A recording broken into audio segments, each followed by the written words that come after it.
Welcome to the Conquer Athlete Podcast. I'm your host, Man. Ryan Bucciantini, with the one and only Jason Leydon. He has given me intro privileges back if you watched last week's podcast. So we're on the up and up. If you haven't checked out last week's podcast around load management, I highly recommend you go ahead and do that. But this podcast is sponsored by the Coach RX Network. If you Shout out Candace.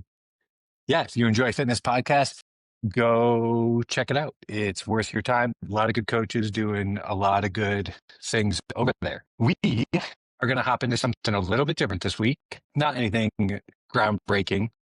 Are we going to talk But- shit before we get into the topic? I didn't have anything to really talk shit about unless you have something. We probably talk about the Yankees getting fucking blasted by the Blue Jays. I didn't watch 2 it. years You were of- talking about it. You were talking about it yesterday, and I mean, you can talk shit about it.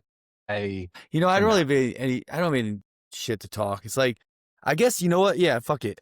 I'm going to talk shit to the fans. To any Yankee fans out there, if you're the person who sits in the stands and, because last night there was some thing on social media how Yankee fans are yelling at the players to swing the bat. Like, shut the fuck up. You don't think these dudes know to swing the bat and try to hit? Like, hitting a baseball is the hardest thing to do, in my opinion, in any professional sport. The things that these pitchers are doing with baseballs is insane to me. You're talking about like a 0.3 second reaction time you have to have, and you got to decide if you're going to swing at a fastball, a splitter, a cutter, a breaking ball, a curveball, or a changeup. Now, I know pitchers are going to have, 1 to 2 main pitches they're going to throw, but shut up. They're pros. Like, they're trying to hit the ball, and they make a wrong split-second decision. You can't even make a decision if you're going to eat cheesy fries or fucking chili fries, let alone choose an apple and go for a 10-minute walk. So shut up about these dudes. I'm ranting now. And I said that because when I was talking, they kept showing an image of a fat guy standing up yelling at Anthony Volpe. And I'm like, shut up.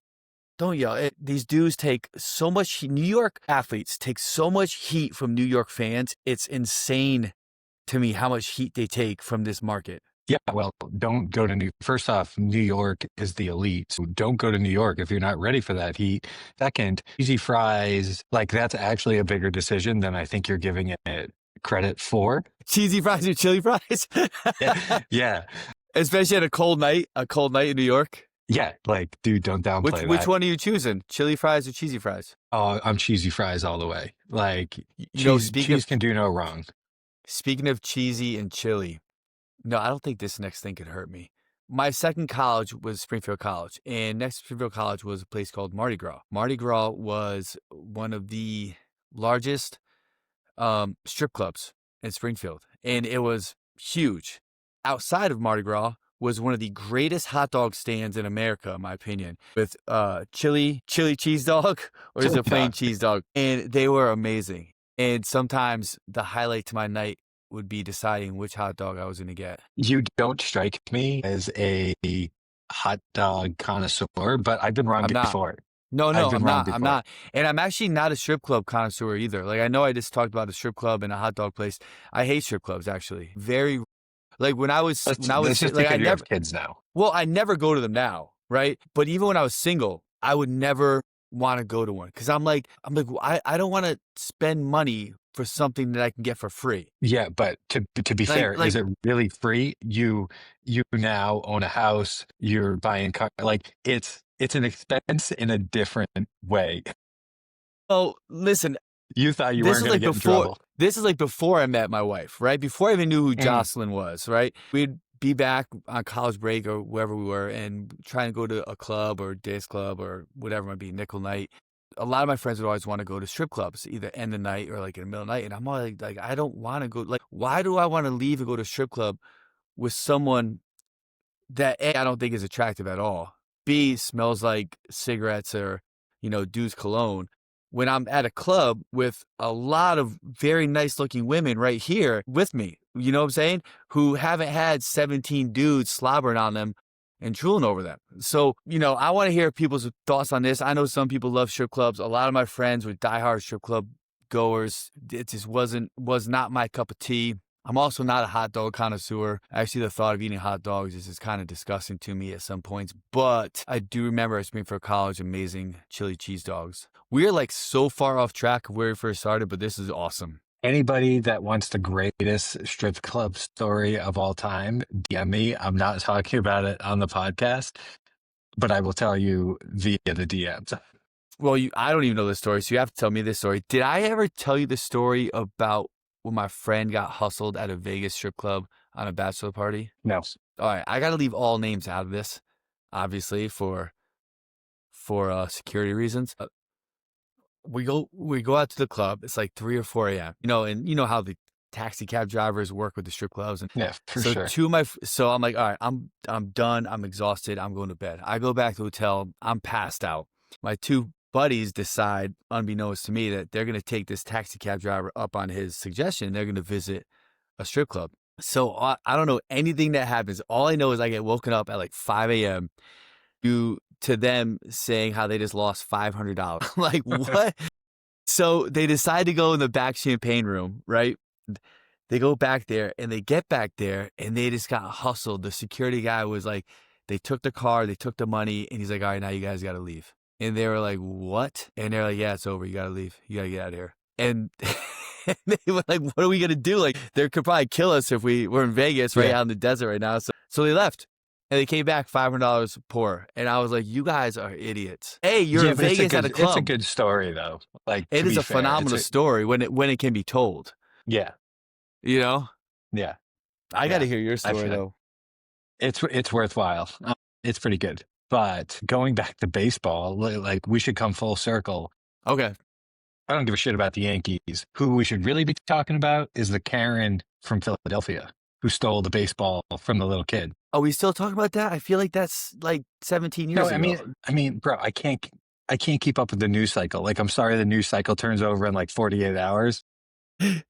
That's not the pace that I move. So okay, let me hear where you want to go with this. No, it's these like ridiculous, like elderly women that are just so entitled, like, and men. There's what do you call a male Karen? I mean, what do you call a male Karen? Is it like Jeff or something? Is it like Johnny? Dude, I bet it's something like Dave or like Jerry or something like that. I don't know. All right, keep going on your story. I'm gonna look up what you call a male Karen.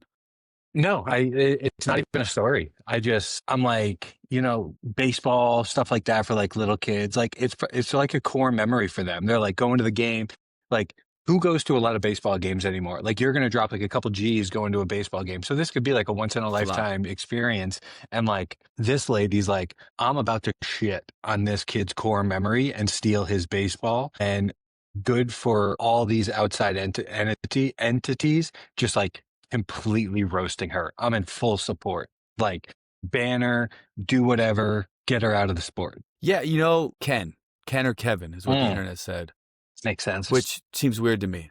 But like a Ken and I don't see like a male carrot as a Ken. I see like a male carrot as like a Dale. I don't know. I think Ken, and I'm like, he's probably a triathlete. He probably completely shaves his body. He has no body hair, and he's the guy that when he rides his bike in the middle of the road gets pissed at the rest of traffic having to go around him. It's a fair point. Ken. I don't know. Ken. I don't know a lot of Kens. I do know a Ken who's associated with the inside of a circle close to me who I hate. I've actually threatened his there life. You go. Yeah. And you're like, I don't think there's anything wrong with Ken. Ken, fuck you. Oh my God. Yeah, I should just tell this. Can I get this? I don't think they listen to my No. We got to get into the I know you're trying to go hunting. What were we talking about? We're talking about, I think where America went wrong is when there weren't consequences to actions. And I think we're getting back to like, hey, if you want to do something like that and take a baseball away, okay, but there's going to be a consequence to it. Whether you get punched in the face or you lose your job. I don't know, but there's a consequence. I think bring violence back.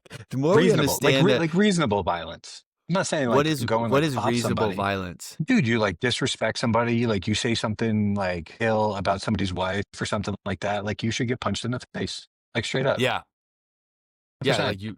Yeah, like yeah. Not enough people have been punched in the face in their lives. Not enough people have been punched in the face, and I don't think enough people have actually punched somebody in the face. You should know. You should honestly know both sides of it. You should. I got punched in the face today. It hurts, man. Yeah, it's not fun. It's not fun. No. Okay, So chili Seth. cheese fries? You doing chili or you doing cheese fries? No, bro, cheese fries all day. Really? Over chili? Yeah, yeah. What if it's good chili? Like homemade mama's chili. Yeah, see? I don't know. Now we're into the semantics, right? Like, But then it's okay, like well, you can't really eat a French fry with chili on it. all But right, you can eat a well, French fry with like, cheese on are it. we talking like actual cheese? Or are we talking like fucking queso or something like that? Well, queso's pretty dope, man. Like melted Velveeta. Tell me a cheese better than melted Velveeta. Think about that one. I don't know. Literally every Velveeta. other real cheese that isn't like plastic. Oh my God, Velveeta. I don't care if it's fucking plastic with 150 chemicals in it. Melted Velveeta on French fries, watching football or baseball on a cold night. Fuck. It's like Christmas morning. Is this what goes down in the Leydon household? You guys are just like ladling Velveeta into your mouths watching the Yankee game. No, we actually are like the farthest thing from that. That's why I think I'm so passionate about it because I never ever have it in my life. That's so funny. I think That's it's like so a wasted funny. food. Like, you know, like nachos to me are a waste because you get like 3 nachos where there's actually stuff on it. And then there's 18 pounds of nachos with like nothing on it. You know, like what the fuck did I spend money for 3 good nachos? I think that's just a Connecticut thing. Really? Yeah. You think nachos are good in Idaho? I mean, well, to be fair, I haven't bought nachos in Idaho, but I make my own nachos. Actually, Christina makes a phenomenal pulled pork nacho. But unless you do Spread. 17 layers of the spread, you're going to get the bottom like 2/3 of the nachos with nothing. Yeah, well, this is why I make my own. People If will you be are like, still are they with ever going to us- get to their Whatever. This is podcasting. There's This is life. Literally This is life. I think this is what people want to know. Strip clubs, cheese versus chili versus cheese fries, Karens or Kens, and yeah, dude. I mean, how many times can we talk about like the difference between like 70% and 75% of your best snatch? Like you can only talk about it so many times. Sometimes you got to let the people know that if you meet a Ken or Karen, you should fucking bitch slap them. Jay's like, I know like 5 people I want to do that to right now. A good old Literally bitch right slap. now. Yeah. Dude, there's I nothing think a more bitch slap could be gangster. worse than a punch. Yeah, there's That's just nothing like- more gangster than an open palm slap. Speaking of gangster, and we're going to keep going farther down rabbit holes. Have you seen Cocaine Quarterback? No, that popped up. You want to talk about gangster and a crazy story, you got to watch Cocaine Quarterback. And I'm not going to go into it, but anybody listening to it, do yourselves a favor and go watch Cocaine Quarterback. I'll be honest, I have been watching what is it? It's like the Hunting series Wives? is called Monsters. No, it's like the story of like Ed Gein, the serial killer. yeah. And it's one of the most fucked up things I've ever watched. It's wild. Yeah. Serial killers are wild, bro. When you said, I'm going to be honest, I thought you were going to say something like, you know, you've been watching, Gilmore Girls again or something. I was waiting for like What do you mean something again? weird. You never saw Gilmore Girls? No, Come on. no. Ryan. Jay, what the fuck are you watching? I got 3 girls in my house, man. What do you want me to do? Oh, that's fair. Yeah, that's fair. No, I luck out. Like Christina doesn't watch TV, like very rarely. So it's like it's just me sitting on my couch, sad at night, watching I'm TV watching serial killers. by myself. Like Christina's upstairs feeding our 6-week-old child. When you watch serial killer shows, do you like have your guns ready? Because, well, Yeah. See, there's certain things I can say. I can't let everybody know my tactics. I got a funny story for you about guns and home intrusion. Nothing to do with me, but one of my friends, I'll leave his name out of it, but he was special forces in the Army, and he was a UFC fighter. So he was on Tough Enough. Was it called Tough Enough back then? Do you know what I'm talking about, that show? So Dana White, the guy's trying to get into the UFC. Oh yeah, like the Contender Yeah, series. So not only is he a Yeah. trained killer, but he knows how to fight, right?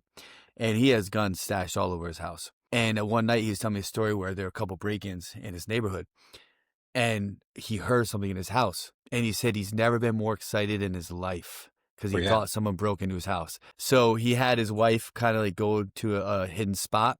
He said he has like guns everywhere. He starts grabbing his guns and just starts like, he's telling me how I don't even know the word for it, but he's like going room to room, searching and Like breaking, clearing. Yeah. like praying to God that somebody's in his house. but he didn't find anybody. He was so upset. It just happened not that long ago.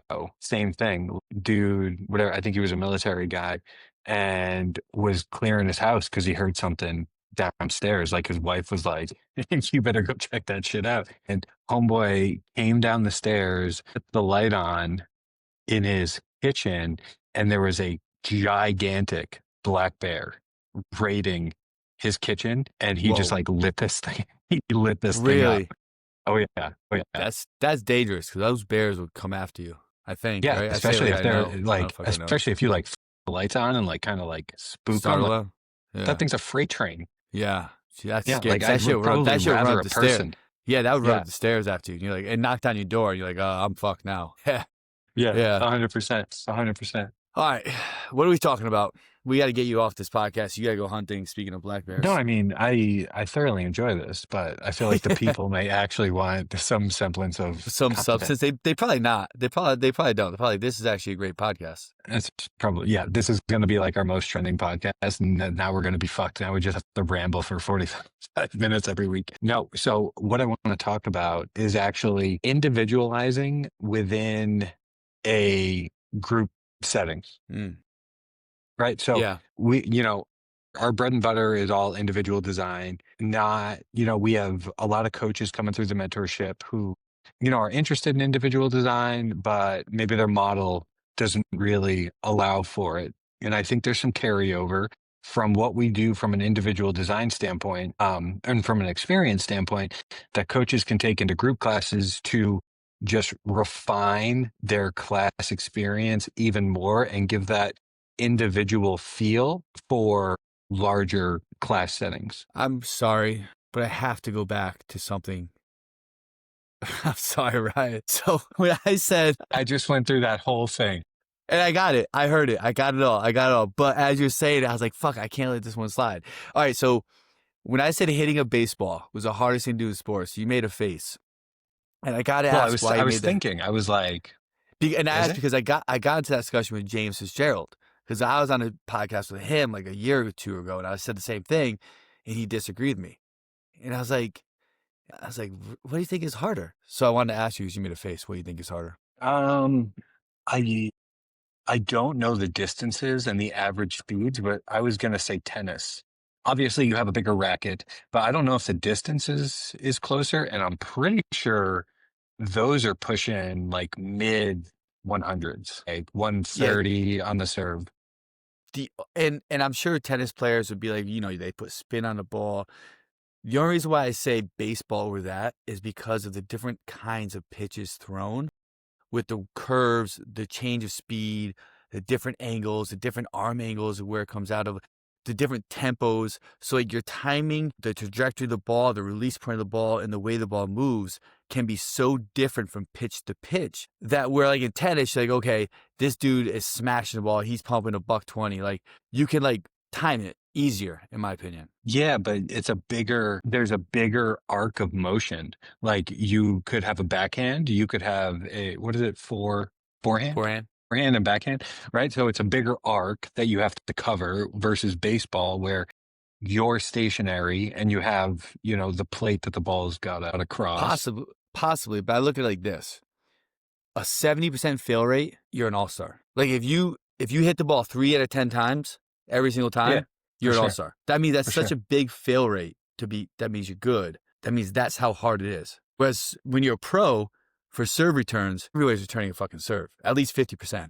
Think you could probably look at Formula One, like if you want to get into like reaction times and stuff like that. Brad Pitt crushed Formula it's One not on a movie. It's not Apple's.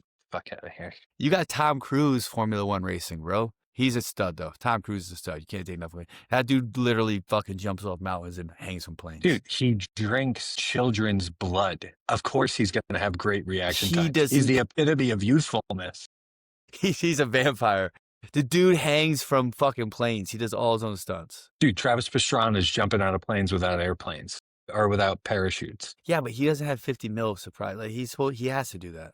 Tom Cruise doesn't have to do it. If What do you Travis think? He's Pastrana, like an adrenaline hooker? Like he has if to jump Travis out of planes? if Travis Pastrana didn't do that shit, no one know who he was. He's some dude who rides a bike well. All right, let's move on from this. I don't even know where to go with that. Okay, individualizing. a group setting. Yeah.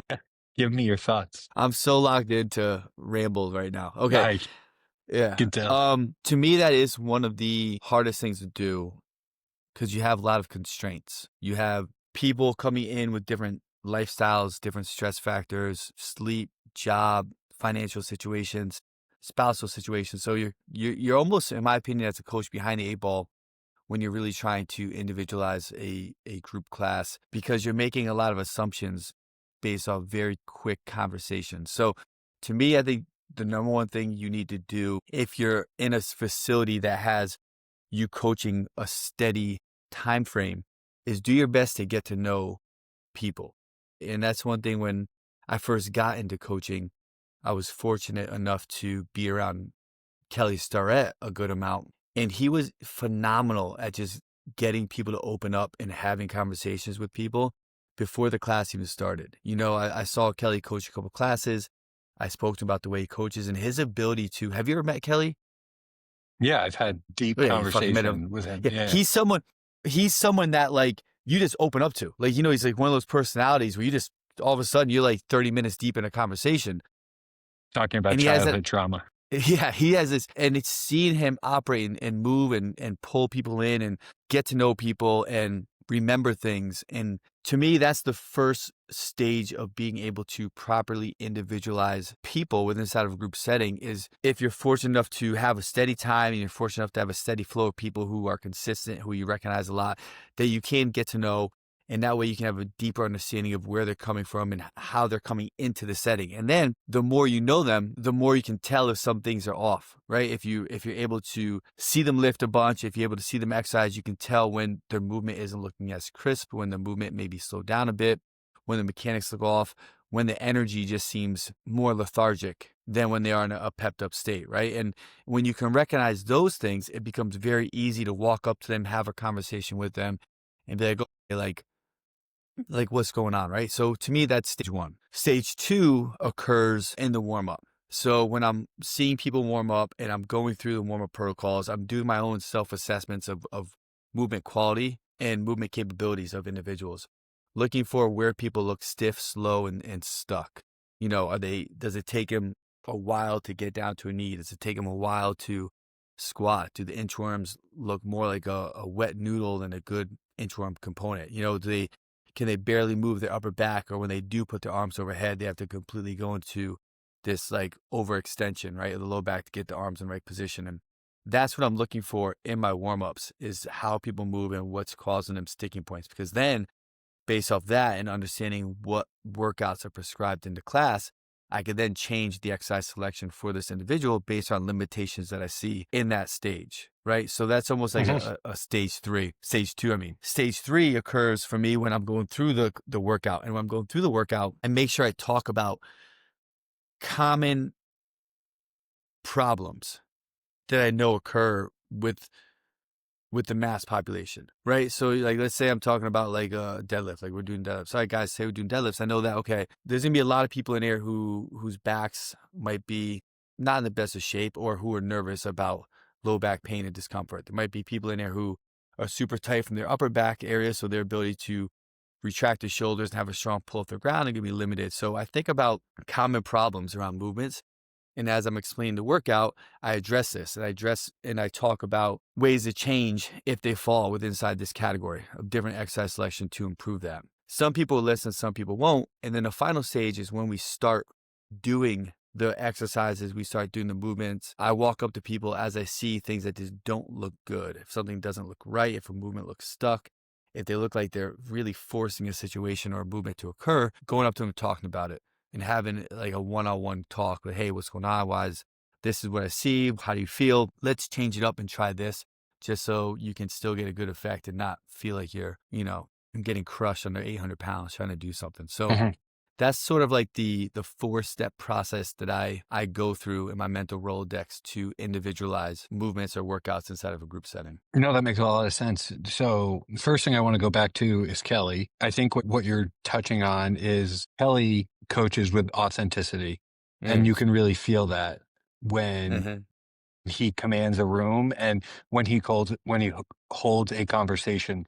And I think there's a lot for coaches to really take away from that or draw from there is when he's involved in a conversation, he is present in the conversation, 100%. listening attentively and making eye contact and really absorbing what it is you're saying, not trying to necessarily problem solve or create a counter argument or something like that. So hats off to Kelly. That's what I really took away when I saw him engaging with people and in my own conversation with him. From a class perspective, I totally agree with you in, setting the tone of the class. I think you have to give people permission, especially if you're new or you haven't coached somebody before. You almost have to give them permission and tell them that it's okay to scale. Some people are just, they don't want to be the center of attention. They don't want to ask for extra help and things like that. And when you set the tone for that at the beginning of the class of, hey, I'm here to help you. We can scale whatever you guys need.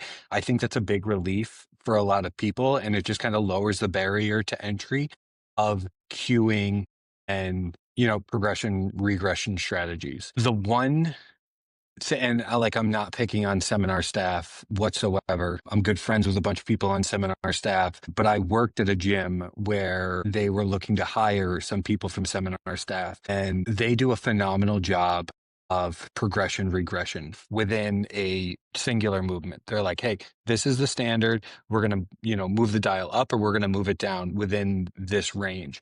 The thing that I think they don't do a great job of is having a conversation and be like, do you actually want and need to do this thing? Right. And like that to me, in my coaching career, I've been able to develop a lot of rapport with people and a lot of trust in people and just being like, hey, I know this is what the whiteboard says. We don't have to do any of that. And there's a lot that goes into that. You got to be real comfortable as a coach coming up with alternatives and thinking big picture, like what's the stimulus? How does this translate? But when you have the ability to just be like, hey, on the fly, we're going to do this instead of what's written here, you're still going to get a killer workout. Just it shows the athlete that authenticity that I was talking about. And it also really highlights your technical aptitude as a coach to give people what they need in the heat of the moment. Because exactly what you said, the lifestyle spectrum is so broad. It's unrealistic to think that every person that walks in the gym is going to be able to hit some standard of what's written on the whiteboard. And like Totally. I'll die on that sword. There's just I don't care. You can be like, we just keep reducing it, reducing it, reducing it, reducing it. Maybe they just don't need to fucking do that Yeah. for And whatever reason. yeah, I agree with that 100%. Even for myself, right? It's like, because we do our own programming, and when you do the programming, it's based off, in my opinion, it should be based off a common avatar or like your main avatar that you have inside your facility. That's an avatar. It doesn't fit everybody of who they are, where they are, right?